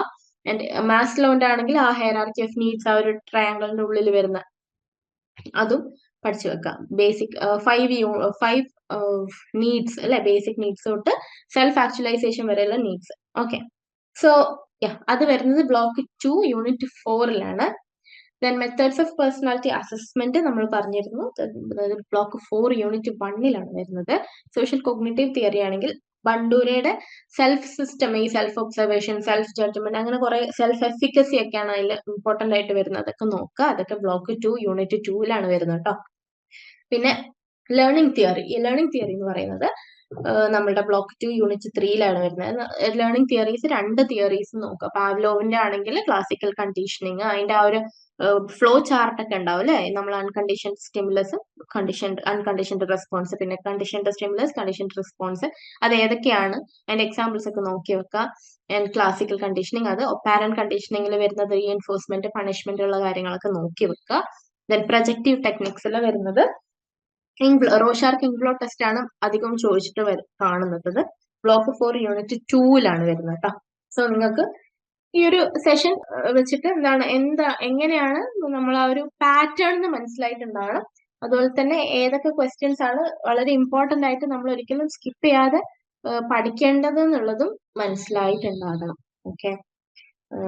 അപ്പൊ അത് മനസ്സിലായിട്ടുണ്ടെന്ന് വിചാരിക്കുകയാണ്. അപ്പൊ ഹൈ പ്രയോറിറ്റി കൊടുക്കേണ്ട ടോപ്പിക്സുകൾ നമുക്ക് ഒന്നുകൂടെ നോക്കാം. ഹൈ പ്രയോറിറ്റി കൊടുക്കേണ്ട ടോപ്പിക്സ് എന്ന് പറയുന്നത്, ബാക്കിയുള്ളതിന് പ്രയോറിറ്റി കൊടുക്കരുത്, ബാക്കിയുള്ളത് പഠിക്കരുത് എന്നല്ല, ബാക്കിയുള്ളതും കൂടി പഠിക്കണം. പക്ഷെ ഇതിനെ നമ്മൾ ഇമ്പോർട്ടന്റ് ആയിട്ട് പഠിച്ചിരിക്കണം. അതിന്റെ ഉള്ളിലുള്ള എല്ലാ ടേംസും പഠിച്ചിരിക്കണം. ബാക്കിയുള്ള മുന്നേയുള്ള ക്വസ്റ്റ്യൻസിലൊക്കെ വന്നിട്ടുള്ളത് കണ്ടതുകൊണ്ട്. So definition and concept of personality എന്ന് പറയുന്നത് അല്ലെ, അതിന്റെ ഒരു എല്ലാ എക്സാമിനും കണ്ടതുകൊണ്ട് തന്നെ, പിന്നെ നേരത്തെ പറഞ്ഞ പോലെ നമ്മൾ പേഴ്സണാലിറ്റി തിയറി പഠിക്കുന്ന സമയത്ത് എന്തായാലും അതിന്റെ ഒരു ബേസിക് ആയിട്ടുള്ള കാര്യമായതുകൊണ്ട് തന്നെ അത് നമ്മൾ പഠിച്ചിരിക്കണം. Okay. Definition and key concept, personality development stages, ഇതൊക്കെയാണ് അതിൽ വരുന്നത്. പേഴ്സണാലിറ്റി ഡെവലപ്മെന്റ് ആണെങ്കിൽ ഡെവലപ്മെന്റ് പേഴ്സണാലിറ്റിയിൽ വളരെ ഇമ്പോർട്ടന്റ് ആയിട്ടുള്ള ഭാഗം തന്നെയാണ്. അതിൽ കുറെ അധികം ടേംസ് വരുന്നുണ്ട്. ബയോളജിക്കലിലാണെങ്കിൽ അതിന്റെ ഉള്ളിൽ കുറെ അധികം ഫാക്ടേഴ്സ് വരുന്നുണ്ട്. സൈക്കോളജിക്കലിൽ അത്രയും ഇല്ല, ബയോളജിക്കലിലും പിന്നെ എൻവയൺമെന്റൽ ഫാക്ടേഴ്സും ഉണ്ട്. അപ്പൊ ഈ 3 ഫാക്ടേഴ്സിന്റെ അണ്ടറിലുള്ള ഫാക്ടേഴ്സും അറ്റ്ലീസ്റ്റ് നിങ്ങൾ ആ അണ്ടറിലുള്ളത് എഴുതി പഠിക്കുകയാണെങ്കിൽ ഓരോന്നിന്റെയും നമുക്ക് ആ ഒരു ഹെഡിങ്സ് കണ്ടു കഴിഞ്ഞാൽ തന്നെ മനസ്സിലാവും അതിന്റെ ഉള്ളിൽ എന്താണെന്നുള്ളത്. പഠിച്ചിട്ടുണ്ട് പിന്നെ റിവൈസ് ചെയ്യുന്ന സമയത്ത്. പിന്നെ വരുന്നത് ട്രേറ്റ് തിയറീസ് ആണ്. ട്രേറ്റ് തിയറീസ് ആണ് കുറച്ചുകൂടി ടൈപ്പ് തിയറിനെക്കാട്ടും കൂടുതലായിട്ട് ചോദിച്ചു കാണുന്നത്. നമ്മളെ ഗിൽഫോർഡ്സ് ആണെങ്കിലും ആൽപോർട്ടിന്റെ തിയറി ആണെങ്കിലും കാറ്റലിന്റെ തിയറി ആണെങ്കിലും. പിന്നെ വരുന്നത് നേച്ചർ വേഴ്സസ് നേച്ചർ ആണ്. അത് പറയുന്നത് അത്രയും ഇമ്പോർട്ടന്റ് ആണ്, കാരണം ഓൺഗോയിങ് ആയിട്ടുള്ള ഒരു ഡിബേറ്റ് ആണത്. അപ്പോൾ അതൊരു ആർഗ്യുമെന്റ് എന്നുള്ള രീതിയിൽ അങ്ങോട്ടും ഇങ്ങോട്ടും എന്താണ് പറയുന്നത് എന്നുള്ളത് നന്നായിട്ട് എക്സ്പ്ലെയിൻ ചെയ്യാൻ ശ്രമിക്കുക. എക്സാമ്പിൾസ് വെച്ചിട്ടൊക്കെ പറയാ. അതിന്റെ നമ്മൾ കുറേയധികം തിയറീസിന്റെ അണ്ടറിലൊക്കെ അത് പഠിക്കുന്നുണ്ടാവും. ഓക്കെ. സൈക്കോഡൈനാമിക് തിയറി എന്ന് പറയുന്നത് അത്രയും ഫൗണ്ടേഷണൽ എന്നുള്ള രീതിയിൽ വരുന്ന ഒരു നമ്മളുടെ ഡിസിപ്ലിനിൽ വരുന്ന ഒരു ഭാഗമാണ്. ഓൾമോസ്റ്റ് എല്ലാ പേപ്പറിലും നമ്മൾ ഈ ഒരു സൈക്കോ അനാലിസിസ് എന്തായാലും പഠിക്കും. അപ്പോൾ അതിൽ സിഗ്മണ്ട് ഫ്രോയിഡിന്റെ ആണെങ്കിലും കാരൻ ഹോണോയുടെ ആണെങ്കിലും ഹാരിസ്റ്റാക് സലിവന്റേതാണെങ്കിലും തിയറി 3 പഠിക്കുക. 3ലും ഇമ്പോർട്ടന്റ് ആയിട്ടുള്ള കുറെ ടേംസ് ഉണ്ട്, അതൊക്കെ സ്കിപ്പ് ചെയ്യാതിരിക്കുക. പിന്നെ ഹ്യൂമനിസ്റ്റിക് തിയറി ആണെങ്കിലും 2 പേരുടേതാണ് നിങ്ങൾ പഠിക്കുന്നത്. മാസ്ലോസ് ഹൈറാർക്കി ഓഫ് നീഡ്സ് എന്താണ്, റോജേഴ്സ് സെൽഫ് തിയറി, ആ സെൽഫ് ആയിട്ടുള്ള ഐഡിയൽ സെൽഫ്, റിയൽ സെൽഫ്, അതിന്റെ ഇടയിൽ വരുന്ന കോൺഗ്രുവൻസി, ഇൻകോൺഗ്രുവൻസി, സെൽഫ് ഓർഗാനിസം, ഇങ്ങനെയുള്ള കാര്യങ്ങൾക്ക് പറ്റുമെങ്കിൽ ആ ഒരു റൗണ്ടിൽ നമ്മൾ ടെക്സ്റ്റ് ബുക്കിലൊക്കെ പഠിച്ചിട്ടുണ്ടാവും. റിയൽ സെൽഫും ഐഡിയൽ സെൽഫും അതിന്റെ ഇടയിൽ വരുന്ന ഒരു ഗ്യാപ്പ്, അതൊക്കെയാണ് മെയിൻ ആയിട്ട് ഫോക്കസ് ചെയ്യേണ്ടത്. പിന്നെ മെത്തേഡ്സ് ഓഫ് അസസിങ് പേഴ്സണാലിറ്റി ആണ്. അതില് നമുക്ക് അപ്ലിക്കേഷൻ ലെവലിലാണ് അത് വരിക. അപ്ലിക്കേഷൻ ലെവലിലാണ് നമ്മൾ ഈ അസസ്മെന്റ് പഠിക്കേണ്ടത്. നിങ്ങൾക്ക് എക്സ്പെരിമെന്റ് അതുപോലെ പ്രാക്ടിക്കൽ ഓറിയന്റഡ് ആകുന്ന സമയത്ത് നിങ്ങൾക്ക് അത് വളരെയധികം ഉപകാരപ്പെടും. അതുകൊണ്ട് തന്നെ projective techniques, behavioural assessment, self report inventories, ഇതൊക്കെയാണ് നിങ്ങൾ കൂടുതൽ ശ്രദ്ധിക്കേണ്ട ടോപ്പിക്കുകൾ. അതിൽ നമ്മൾ പുറത്ത് ട്രെയിനിങ്ങിനൊക്കെ ആണെങ്കിലും വർക്ക് ചെയ്യുന്ന സമയത്താണെങ്കിലും ഇങ്ങനെയുള്ള കാര്യങ്ങളൊക്കെ നമ്മൾ അപ്ലിക്കേഷൻ ലെവലിൽ വരുന്ന സമയത്ത് നിങ്ങൾക്കത് വളരെയധികം ഹെൽപ്ഫുൾ ആയിരിക്കും. ദെൻ സോഷ്യൽ കോഗ്നിറ്റീവ് തിയറിയിൽ എന്താ Bandura's theory, Bandura's self system എന്ന് പറയുന്ന സെൽഫ് എഫിക്കസി, ഒബ്സർവേഷണൽ ലേണിംഗ്, ഇതൊക്കെ ഇമ്പോർട്ടന്റ് ആണ്. ഓക്കെ. ദെൻ ലേണിംഗ് തിയറിയിലാണെങ്കിൽ നമ്മളുടെ ക്ലാസിക്കൽ കണ്ടീഷനിങ് ആൻഡ് ഒപ്പാരന്റ് കണ്ടീഷനിങ്, ഇത് രണ്ടുമാണ് ഇമ്പോർട്ടന്റ്. അതിന്റെ ഉള്ളിൽ വരുന്ന കാര്യങ്ങളൊക്കെ നോക്കുക. പ്രൊജക്റ്റീവ് ടെക്നിക്സ് എന്ന് പറയുമ്പോൾ സൈക്കോ അനാലിസിന്റെ ബേസിൽ വരുന്നതാണ് അല്ലെ. പേഴ്സണാലിറ്റി അസസ്മെന്റ് ടൂൾ വളരെ എസെൻഷ്യൽ ആയിട്ടുള്ള ഒരു ടൂളാണ്. അപ്പൊ അതിൽ മെയിൻ ആയിട്ട് നോക്കുന്നത് ഫോക്കസ് ഏരിയാസ് എന്ന് പറയുന്നത് തന്നെ തീമാറ്റിക് അപ്പർസെപ്ഷൻ ടെസ്റ്റ്, TAT എന്ന് പറഞ്ഞിട്ട്, പിന്നെ റോഷാർ കിംഗ്ലോ ടെസ്റ്റ്, ഇതൊക്കെയാണ് ചോദിച്ചിട്ട് കാണുന്നത്. മറ്റ് ബാക്കിയുള്ള കാര്യങ്ങളും കൂടി പഠിക്കണം, പക്ഷെ ഇതിന് കൂടുതൽ ഫോക്കസ് കൊടുക്കണം കേട്ടോ. അപ്പോൾ നിങ്ങൾ ശ്രദ്ധിക്കേണ്ട കാര്യങ്ങൾ എന്ന് പറയുന്നത് എന്താ, ഈ ഡെഫിനിഷൻസ് എന്തായാലും പേഴ്സണാലിറ്റിയുടെ ഒരു ഡെഫിനിഷനെങ്കിലും പഠിച്ചു വെക്കുക എന്നുള്ളത് ഇമ്പോർട്ടന്റ് ആണ്.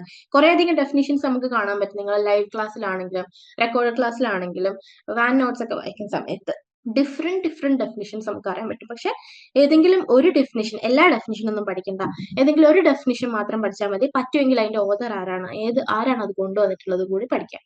ഓക്കെ. എന്നിട്ട് അതിന്റെ കീ കൺസെപ്റ്റുകളൊക്കെ നോക്കണം. എല്ലാത്തിന്റെയും എന്താണെങ്കിലും, ഇപ്പം ഇന്റലിജൻസ് ആണെങ്കിലും പേഴ്സണാലിറ്റി അല്ലാണ്ട് പറയുകയാണെങ്കിലും എന്ത് ടേം ആണെങ്കിലും അതിന്റെ ഒരു ഡെഫിനിഷൻ നമ്മൾ പഠിച്ചിരിക്കണം. നിങ്ങൾ വാലിഡിറ്റി എന്താണ്, റിലയബിലിറ്റി എന്താണെന്നൊക്കെ പേഴ്സണാലിറ്റിയിൽ പഠിക്കുന്നുണ്ട്. അപ്പൊ അതിന്റെയൊക്കെ ഓരോ ഡെഫിനിഷൻസ് നിങ്ങൾ ഒരു സ്റ്റാൻഡേർഡ് ആയിട്ടുള്ള ഒരു ഡെഫിനിഷൻ നിങ്ങൾ എഴുതി വെക്കുക അവിടെ.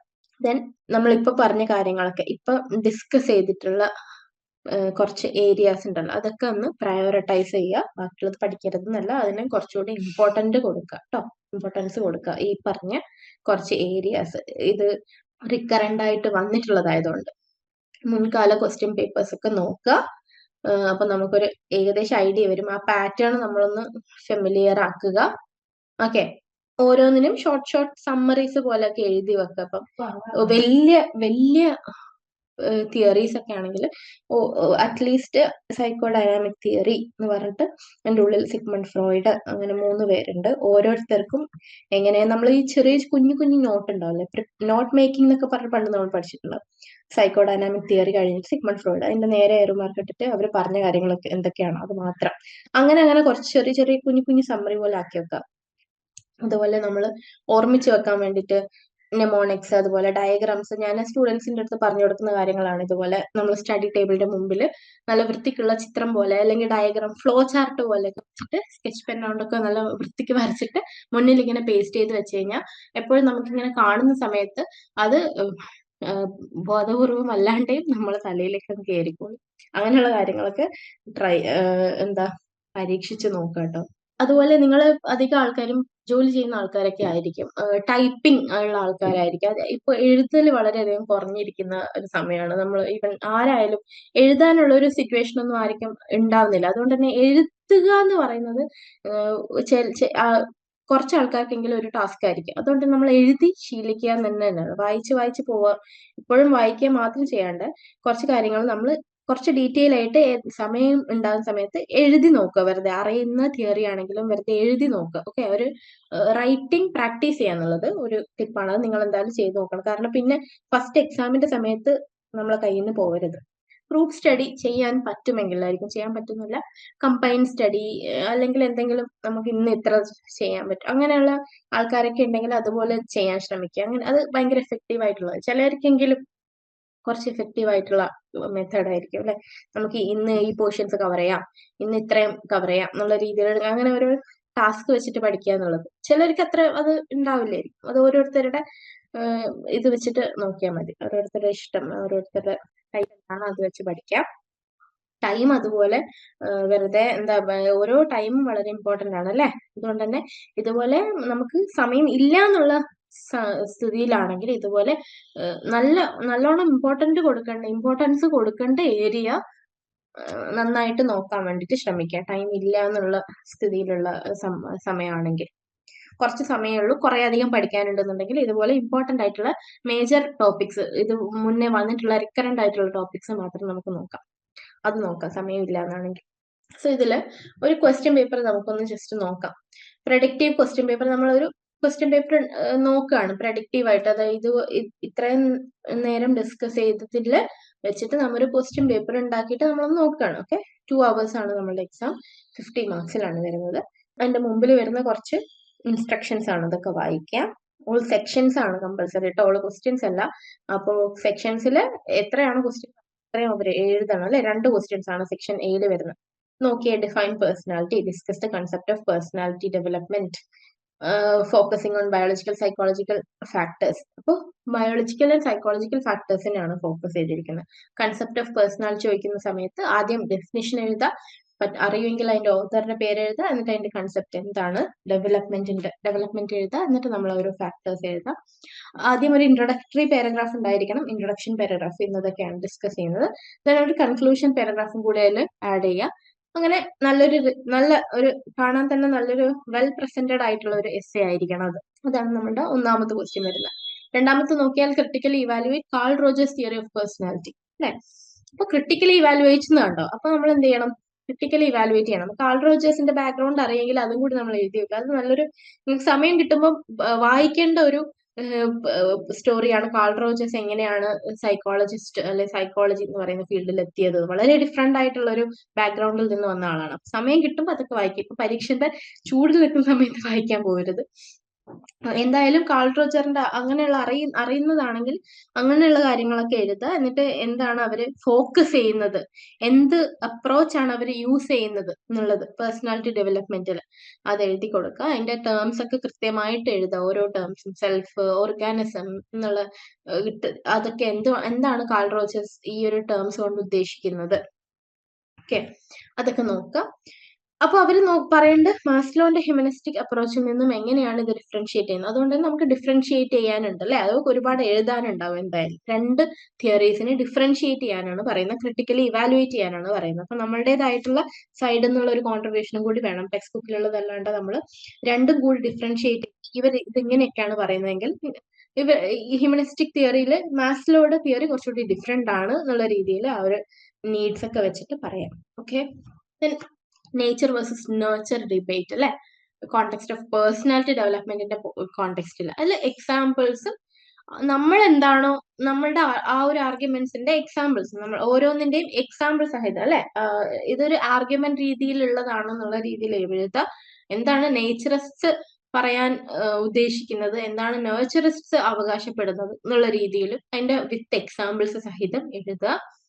പിന്നെ explain different methods of personality assessment അല്ലെ, അസസ്മെന്റ്സിന്റെ കാര്യങ്ങൾ ഓരോന്നും എഴുതുക, കുറെ അധികം ഉണ്ട്. പിന്നെ അതിന്റെ സ്ട്രെങ്ത്തും വീക്ക്നെസ്സും, പ്രൊജക്റ്റീവ് ടെക്നിക്സിന്റെ സ്ട്രെങ്ത്തും വീക്ക്നെസ്സും ചോദിക്കുന്നുണ്ട്. അപ്പൊ അതും നമ്മൾ ടെക്സ്റ്റ് ബുക്കിൽ അത് ക്ലിയർ ആയിട്ട് കൊടുത്തിട്ടുണ്ട്. അത് കുറച്ചുകൂടി ഇലാബറേറ്റ് ആയിട്ട് എഴുതാൻ വേണ്ടി ശ്രമിക്കുക. നമ്മൾ ഒരു സ്റ്റേറ്റ്മെന്റ്, ഓരോ സ്റ്റേറ്റ്മെന്റ് മാത്രമാണ് അല്ലെ കൊടുത്തിട്ടുള്ളൂ ടെക്സ്റ്റിലാണെങ്കിൽ. സെക്ഷൻ ബിയിലാണെങ്കിൽ 5 മാർക്കാണ് വരുന്നത്, 4 ക്വസ്റ്റ്യൻസ് അല്ലെ. നമ്മള് നോക്കാൻ 250 വേർഡ്സിന്റെ കാര്യം ശ്രദ്ധിക്കണം നിങ്ങൾ. കാരണം നിങ്ങൾ അസൈൻമെന്റ് ഒക്കെ എഴുതിയ ആൾക്കാരായതുകൊണ്ട് വേർഡ്സ് നിങ്ങളുടെ ഒരു പേപ്പറിൽ എത്രയാണ് നിങ്ങളുടെ ഒരു വേർഡ്സ് കൊള്ളുന്നത് എന്നുള്ള കൃത്യമായ ഒരു ധാരണ നിങ്ങൾക്ക് ഉണ്ടായിരിക്കും. ഓക്കെ, അത് നിങ്ങൾ ആദ്യം ഒന്ന് ശരിയാക്കി വെക്കുക. എന്നിട്ട് നിങ്ങൾ അത്രയും പേപ്പർ എത്രയാണോ എടുക്കേണ്ടത് എന്നുള്ളത്, പേപ്പർ എത്രയാണോ വേണ്ടി വരുന്ന ഒരു ക്വസ്റ്റ്യൻ, 250 വേർഡ്സിന്റെ ക്വസ്റ്റ്യൻ, ഓരോ ആൾക്കാരെ ഹാൻഡ് റൈറ്റിങ്ങിനനുസരിച്ച് അത് മാറും കേട്ടോ. അതുകൊണ്ട് തന്നെ നമ്മളുടെ ഒരു ആ ഒരു ബുക്ക്ലെറ്റിന്റെ ഒരു പേപ്പറിൽ ഒരു പേജിൽ എത്ര വേർഡ്സ് കൊള്ളുന്നുണ്ടെന്നുള്ളത് നമ്മൾ നോക്കണം. അതിനനുസരിച്ച് നമുക്ക് എഴുതിയാൽ മതിയല്ലോ. അപ്പോ സെക്ഷൻ ബിയിൽ ചോദിച്ചിരിക്കുന്നത് Allport's concept of functional autonomy, mature personality ഒക്കെയാണ്. അപ്പോൾ ആൽപോർട്ടിന്റെ കൺസെപ്റ്റ് എഴുതുക. ആൽപോർട്ട് ഏതാണ്, ഏഡിയോഗ്രഫിക് ആണോ നോമോതെറ്റിക് അപ്രോച്ച് ആണോ യൂസ് ചെയ്യുന്നത്, ഫോളോ ചെയ്തിരിക്കുന്നത്, അതിന്റെ അണ്ടറിൽ വരുന്ന ട്രേറ്റ്, അപ്പം ട്രേറ്റ് തിയറി ആണെങ്കിൽ എന്തൊക്കെ ട്രേറ്റ്, യുണീക് ട്രേറ്റ്സിനെ പറ്റി പറയുന്നുണ്ട്, അതൊക്കെ പറയാം. ആൻഡ് ഫങ്ഷണൽ ഓട്ടോണോമി എന്താണ്, മെച്യൂർ പേഴ്സണാലിറ്റി എന്താണ് എന്നുള്ളതൊക്കെ പറയാം. പിന്നെ 6th ക്വസ്റ്റ്യൻ വരുന്നത് Ivan Pavlov's learning theory of personality and principles of classical conditioning അല്ലെ. പ്രിൻസിപ്പിൾസ് ഓഫ് ക്ലാസിക്കൽ കണ്ടീഷനിങ് എന്ന് പറയുമ്പോൾ ഓരോന്നും പഠിക്കണം. അക്വിസിഷൻ ആണെങ്കിലും എക്സ്റ്റിങ്ഷൻ, സ്പോണ്ടേനിയസ് റിക്കവറി എന്നൊക്കെ പറഞ്ഞിട്ട് കുറെ അധികം ഉണ്ട്. അപ്പൊ അത് ഒരു 5 അങ്ങനെ ഉണ്ട്. അപ്പൊ അതൊക്കെ എന്താണ് എന്നുള്ളതും കൂടി വിത്ത് എക്സാമ്പിൾസ് പഠിക്കുമ്പോഴായിരിക്കും അതൊക്കെ കുറച്ചുകൂടി മനസ്സിലാവാം നിങ്ങൾക്ക്. സ്റ്റേറ്റ്മെന്റ് ആ ഒരു ഡെഫിനിഷൻ വായിക്കുന്നതിനെക്കാട്ടിയും എക്സാമ്പിൾസ് വെച്ചിട്ട് ഡെഫിനിഷൻ വായിക്കുന്നവരെ കുറച്ചുകൂടി ഈസി ആയിരിക്കും. ഓക്കെ, ഇവാൻ പാവ്ലോവിന്റെ തിയറി അതാണ് ക്ലാസിക്കൽ കണ്ടീഷനിങ് എന്ന് പറഞ്ഞ ഹെഡിങ്സ് ഒക്കെ കൊടുക്കുക. സബ് ഹെഡിങ്സ് ഒക്കെ കൊടുക്കുമ്പോൾ അണ്ടർലൈൻ ഒക്കെ ചെയ്തിട്ട് കുറച്ചുകൂടി ഭംഗിയായിട്ട് എഴുതാം. പിന്നെ Bandura social learning theory with emphasise on self concept അല്ലെ, self efficacy. Okay, concept of self efficacy. Self efficacy എന്താണെന്നുള്ളത് പഠിച്ചു വെക്കുക. ആ ഒരു കൺസെപ്റ്റിൽ സോഷ്യൽ ലേണിംഗ് തിയറിയുടെ ബണ്ടൂരയുടെ സോഷ്യൽ ലേണിംഗ് തിയറിയാണ് ചോദിച്ചിരിക്കുന്നത്. അതിനനുസരിച്ചിട്ട് നമ്മൾ നേരത്തെ ഡിസ്കസ് ചെയ്തതിൽ വളരെ പ്രധാനപ്പെട്ട തന്നെയായിരുന്നു സോഷ്യൽ ലേണിംഗ് തിയറി അല്ലെ. സെൽഫ് എഫിക്കസിയുടെ ഭാഗമായിട്ടാണ് ഇവിടെ വന്നിരിക്കുന്നത്. Then describe Rorschach inkblot test. അപ്പൊ ഇംഗ്ബ്ലോട്ട് ടെസ്റ്റ് ചോദിക്കുമ്പോൾ അത് ഏതിന്റെ അണ്ടറിലാണ് വരുന്നത്, ഇങ്ങനെ ഒരു പ്രൊജക്റ്റീവ് ടെക്നിക്കിന്റെ അണ്ടറിലാണ് വരുന്നത്, ഇങ്ങനെയൊക്കെയാണ് അതിന്റെ ഒരു പ്രൊസീജിയർ, ഇങ്ങനെയൊക്കെയാണ് എന്നുള്ള രീതിയിൽ എഴുതാം. ഓക്കെ, പിന്നെ 9ാമത് ചോദിച്ചിരിക്കുന്നത് explain the hierarchy of needs proposed by Maslow. അപ്പൊ നമ്മൾ എന്തായാലും ആ ഒരു ചിത്രം, ആ ഒരു ഡയഗ്രാം വരച്ചു കൊടുക്കുക. ബേസിക് നീഡ്സ് അല്ലെ, ഫിസിയോളജിക്കൽ നീഡ്സ് തൊട്ട് സെൽഫ് ആക്ച്വലൈസേഷൻ വരെയുള്ള നീഡ് അല്ലെ, അത്രയും എഴുതി കൊടുക്കുക. എന്നിട്ട് ഓരോന്നും എന്ത് ചെയ്യാം, എക്സ്പ്ലെയിൻ ചെയ്തിട്ട് എഴുതാം. So how does it contribute to understanding personality എന്ന് ചോദിക്കുന്നുണ്ട്. അപ്പൊ പേഴ്സണാലിറ്റി ഡെവലപ്മെന്റിന്റെ ഭാഗമായിട്ട് എങ്ങനെ നമുക്ക് അത് എഴുതാൻ പറ്റും എന്നുള്ളതും കൂടി ശ്രദ്ധിക്കുക. Then neurophysiological basis of traits and types according to Eysenck. ഐസങ്കിന്റെ ഒരു neurophysiological basis of traits എന്ന് പറഞ്ഞിട്ടൊരു വലിയ ഭാഗം തന്നെ ഉണ്ട് അല്ലെ, ആ കാര്യങ്ങളും ചോദിച്ചിട്ടുണ്ട്. അപ്പൊ അത് കുറച്ചുകൂടി ഫിസിയോളജിക്കൽ ബേസിസിലാണ് വരുന്നത്. ട്രേറ്റ്സ് ആൻഡ് ടൈപ്സ് ചോദിക്കുന്നുണ്ട്. അപ്പൊ അതും ആ ഒരു രീതിയിൽ. അപ്പൊ ഇതുവരെ neuro physiological basis of traits നമ്മൾ നോക്കിയിട്ടുണ്ടായിരുന്നു. അതുകൊണ്ട് തന്നെ ഇത് മാത്രമേ വരുള്ളൂ എന്നുള്ള രീതിക്കല്ല, എന്റെ പുറത്തുനിന്നും വരാൻ പറ്റും. പക്ഷെ ഇമ്പോർട്ടന്റ് ആയിട്ടുള്ള ടോപ്പിക്സ് അതൊക്കെയാണെന്നുള്ളതാണ്. അതുകൊണ്ട് അത് മാത്രം പഠിച്ചു പോരുത്. ഇതുപോലെ ഇതുവരെ ചോദിക്കാത്തതും ചോദിക്കാൻ സാധ്യതയുണ്ട്. സെക്ഷൻ സിയിൽ വരുന്നതാണെങ്കിൽ 100 മാർക്കാണ് അല്ലെ, 2.5 മാർക്സ് വെച്ചിട്ട്. അപ്പൊ ഏതെങ്കിലും രണ്ടെണ്ണമാണ് എഴുതേണ്ടി വരാം. അതിൽ പേഴ്സൺ സിറ്റുവേഷൻ കോൺട്രോവേഴ്സി ചോദിക്കുന്നുണ്ട്, റെസിപ്രോക്കൽ ഡിറ്റർമിനിസം ചോദിക്കുന്നുണ്ട്, ഇൻഫന്റ് ഷൈനസ് എന്നുള്ള കാര്യം ചോദിക്കുന്നുണ്ട്. റെസിപ്രോക്കൽ ഡിറ്റർമിനിസം എന്നൊക്കെ പറയുമ്പോൾ ബണ്ടൂരയുടെ തിയറി, സോഷ്യൽ ലേണിംഗ് തിയറിയിൽ വരുന്നതാണ് അല്ലെ. റെസിപ്രോക്കൽ ഡിറ്റർമിനിസം എൻവയൺമെന്റും നമ്മളുടെ ബിഹേവിയർ ഒക്കെ തമ്മിലുള്ള ഇന്ററാക്ഷൻ എന്നുള്ള രീതിയിലാണ് ബിഹേവിയറിന് പറയുന്നത്. ഒക്കെയാണ് റെസിപ്രോക്കൽ ഡിറ്റർമിനിസം എന്ന് പറയുന്നത്. Person situation controversy, reciprocal determinism, infant shyness, ഇതൊക്കെയാണ് 3 സെക്ഷൻ സിയിൽ ഉള്ള ക്വസ്റ്റ്യൻസ്. സോ സെക്ഷൻ ഡി എന്ന് പറഞ്ഞിട്ട് കൊടുത്തിട്ടുണ്ട്. അതില് 200 വേർഡ്സ് ആണ് ചോദിക്കുന്നത്. അതിൽ discuss the advantages and limitations of self report personality test, അതുപോലെ describe the thematic perception test and its application in personality assessment. ഇതാണ് നമ്മളുടെ MA സൈക്കോളജിയുടെ 3ാമത്തെ പേപ്പറായ പേഴ്സണാലിറ്റി സൈക്കോളജി MPC 003യുടെ മുൻകാല ചോദ്യ പേപ്പർ അൾട്ടിമേറ്റ് അനാലിസിസ് എന്ന് പറയുന്ന ഡിസ്കഷൻ. നമ്മൾ ഇതൊക്കെയാണ് ഡിസ്കസ് ചെയ്തത്. കോമൺ ആയിട്ട് ഏതൊക്കെ ക്വസ്റ്റ്യൻസ് ആണ് ഒരു 2020 ജൂൺ മുതൽ ചോദിച്ചിട്ടിരിക്കുന്നത്, അതിന്റെ ബേസിസിൽ ഉള്ള ഒരു പ്രഡിക്ഷൻ എന്നുള്ള രീതിയിലുള്ള ഒരു ക്വസ്റ്റ്യൻ പേപ്പറും കൂടി നമ്മൾ നോക്കി. അപ്പൊ അങ്ങനെയുള്ള ക്വസ്റ്റ്യൻ പേപ്പർ തന്നെ വരണം എന്നില്ല കേട്ടോ, നമ്മൾ ഒന്ന് നോക്കിയതാണ്. പിന്നെ എന്താണ്, നിങ്ങൾ അത് മാത്രം പഠിച്ചു പോകരുത്, നമ്മൾ എല്ലാ ടോപ്പിക്കും കവർ ചെയ്യണം. അതിന്റെ കൂടെ നമ്മൾ ഇത്രയും നേരം ഡിസ്കസ് ചെയ്ത ടോപ്പിക്കുകളൊക്കെ ഇമ്പോർട്ടൻസ് കൊടുക്കുക. അതിന്റെ ഉള്ളിലുള്ള ടേംസ് ഒക്കെ എന്തായാലും എല്ലാ ടേംസും പഠിച്ചിട്ടുണ്ടെന്നുള്ളത് ഉറപ്പ് വരുത്തുക. അതുപോലെ എഴുതുന്ന സമയത്ത് ഇതുപോലെ ഇൻട്രൊഡക്ഷൻ പാരഗ്രാഫ്, വലിയ എസ്സേ ഒക്കെ ആണെങ്കിൽ ഇൻട്രൊഡക്ഷൻ ആയിട്ടും കൺക്ലൂഷൻ ആയിട്ടൊക്കെ എഴുതാൻ ശ്രമിക്കുക. പാരഗ്രാഫ് വൈസ് എഴുതാൻ ശ്രമിക്കുക. ഹാൻഡ് റൈറ്റിംഗ് ഒക്കെ കുറച്ച് എഴുതാൻ എഴുതി പ്രാക്ടീസ് ഇല്ലാത്തവർ എഴുതി നോക്കുക. ഓരോ അറിയുന്ന ക്വസ്റ്റ്യൻസ് ഒക്കെ എഴുതി തന്നെ നോക്കുക. കുറച്ച് പാരഗ്രാഫ് ഒക്കെ ആയിട്ട് എഴുതി നോക്കുക. ക്രിട്ടിക്കലി അനലൈസ് ചെയ്യുക, ക്രിട്ടിക്കലി ഇവാലുവേറ്റ് ചെയ്യാൻ പറയുന്ന സമയത്ത് അത് ശ്രദ്ധിക്കുക. ഇങ്ങനെയുള്ള കാര്യങ്ങളൊക്കെയാണ് നമ്മൾ ഈ ഒരു സെഷനിൽ ഡിസ്കസ് ചെയ്തിരിക്കുന്നത്. Okay, thank you everyone. കേരളത്തിലെ ഏറ്റവും മികച്ച ഇഗ്നോ കോച്ചിംഗ് പ്ലാറ്റ്ഫോമായ ലേൺവൈസ് അവതരിപ്പിക്കുന്ന IGNOU focus 2.0. Learnwise academic research ടീമിന്റെ നേതൃത്വത്തിൽ IGNOU previous year question paper ultimate analysis 2.0യിലൂടെ ഇഗ്നോ ഡിഗ്രി PG പ്രോഗ്രാമുകളുടെ previous year question papers machine learning അൽഗരിതങ്ങൾ ഉപയോഗപ്പെടുത്തി വളരെ കോംപ്രിഹെൻസീവ് ആയ രീതിയിൽ അനലൈസ് ചെയ്തുകൊണ്ട് നിങ്ങളുടെ മുമ്പിലേക്ക് എത്തിക്കുന്നു. ഇഗ്നോ ഫോക്കസിന്റെ ഭാഗമായുള്ള മുൻകാല ചോദ്യ പേപ്പറുകളുടെ ഡീറ്റെയിൽഡ് അനാലിസിസും പ്രെഡിക്റ്റീവ് ക്വസ്റ്റ്യൻ പേപ്പേഴ്സിന്റെ മോഡൽ ആൻസേഴ്സും അടങ്ങിയ PDF ഫയലുകൾ ലേൺവൈസിന്റെ ആപ്പിൽ അതാത് കോഴ്സുകളിൽ അവൈലബിൾ ആണ്. പ്രത്യേകം ശ്രദ്ധിക്കുക, ലേൺവൈസിൽ ജോയിൻ ചെയ്ത ലേണേഴ്സിന് മാത്രമേ ഇത് ആക്സസ് ചെയ്യാൻ സാധിക്കുകയുള്ളൂ. ലേൺവൈസിന്റെ പ്രോഗ്രാമുകളെ കുറിച്ച് കൂടുതൽ അറിയാൻ വീഡിയോയ്ക്ക് താഴെയുള്ള ഡിസ്ക്രിപ്ഷൻ നിങ്ങൾക്ക് സന്ദർശിക്കാം. ഡിസ്ക്രിപ്ഷൻ ബോക്സിൽ നമ്മളുമായിട്ട് വാട്സ്ആപ്പ് വഴി കോൺടാക്ട് ചെയ്യാനുള്ള നമ്പർ അടക്കം കൊടുത്തിട്ടുണ്ട്. 7592939616. ഞാൻ നമ്പർ ഒന്നുകൂടി വായിക്കാം, നിങ്ങൾ നോട്ട് ചെയ്ത് വെക്കുക. 7592939616. അപ്പോൾ all the best for your upcoming IGNOU exams. Thank you.